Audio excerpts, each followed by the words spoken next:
Üzeyir Hacıbəylinin Leyli və Məcnun operası haqqında nə demək istəyirdin? Leyli və Məcnun operası 1907-ci ildə yazılmışdır. 1908-ci ilin yanvar 12-sində, yeni təqvimən yanvar 25-də ilk dəfə Hacı Zeynalabdin Tağıyev teatrında tamaşaya qoyuldu.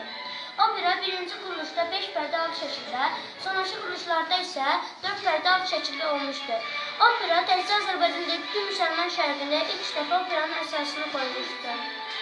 Operanın əsasən Məhəmməd Füzulinin Eynallı poemasının motivləri əsasını yazılmışdır. Operanın librettosu müəllifi isə Üzeyir Hacıbəyev olmuşdur. Leyli və Məcnun operası çoxlu muğam və dəstgahlar üzərində qurulmuşdur. Burada muğam böyük rol oynadığına görə onların orioza, recitativ, vokal ansambllarında isə duet və trio bunları əvəz etmişdir. Leyli və Məcnun operasının rejissoru Hüseyn Sarabski, Hüseyn Ərəblinski, rejissoru isə Əbdürrəhim bəy Haqverdiyev olmuşdur. Rejissoru Hüseyn Ərəblinski olmuşdur. Dirijoru isə Əbdürrəhim bəy Haqverdiyev olmuşdur.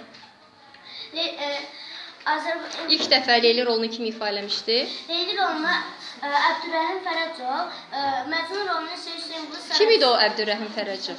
Əbdürrəhim Fərəcov çayçı olmuşdur. Onunla ilk tanışma Üzeyir Hacıbəyli ilə ilk dəfə çayxanaya getmişdilər.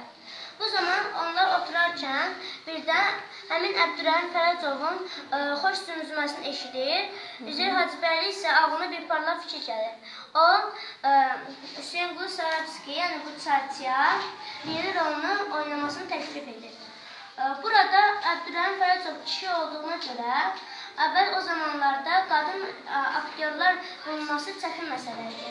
Ona görə də Üzeyir Hacıbəyli Əbdürrəhim Fərəcovla danışır, Əbdürrəhim Fərəcov isə bunu qəbul edir və o birinci tamaşaya Leyli rolunda oynayır. Daha sonra isə bunlardan birinci tamaşa bitirdikdən sonra Əbdürrəhim Fərəcov bunu imtina edir.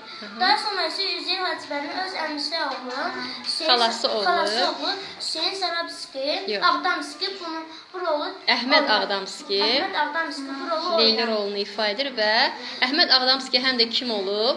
Üzeyir Hacıbəylinin Çox gözəl aktyor olub.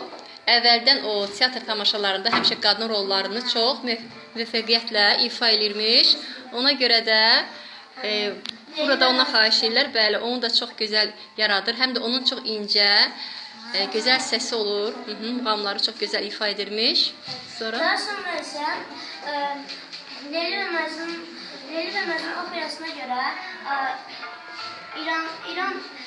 İranda Məhəmməd Füzulinin eşqə aid Xəstər Rəzi səltənətini yazmağa başlayır. Daha sonra isə Leyli və Məcnun operası 1912-ci ildə ilk dəfə